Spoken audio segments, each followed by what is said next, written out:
bonheur. C'était vraiment une soirée absolument magique, avec une mise en scène superbe, un recueillement, très très très beau spectacle. Un jour, j'ai découvert une inscription d'une stèle funéraire bosniaque médiévale qui disait « Quand j'ai voulu exister, je n'ai pas pu ».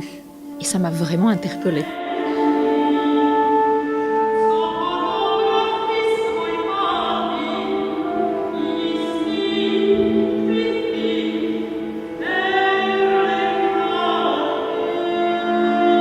C'était vraiment très émouvant.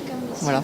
Mais c'est la hauteur du festival. Je me suis plongée dans ce passé beaucoup plus lointain avec une multitude de découvertes que les historiens avaient découvertes bien avant moi, bien sûr, sur les sectes hérétiques médiévales qu'on appelle Bogumil, proches de Cathare.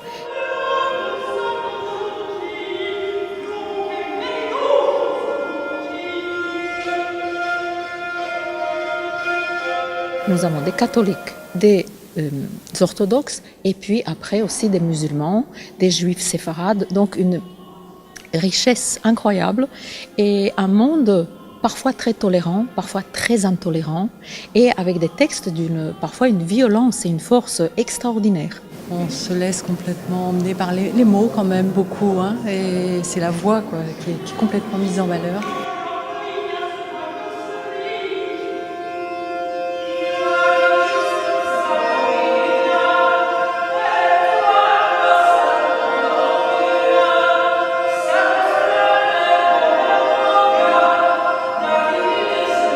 Nous avons donc deux instrumentistes qui m'accompagnent dans les pièces vocales que je chante moi-même.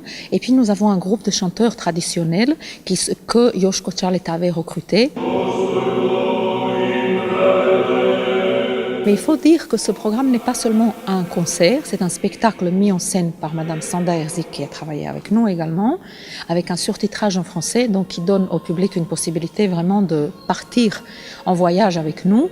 Et le scénario que j'avais composé de ces différents textes compose une unité qui parle de la création jusqu'à la destruction du monde. Ça fait 15 ans que je vis en Festival d'Île-de-France et c'est rare qu'on soit déçu parce que chaque fois c'est des lieux d'exception avec des musiques recherchées qu'on n'a pas l'habitude d'entendre.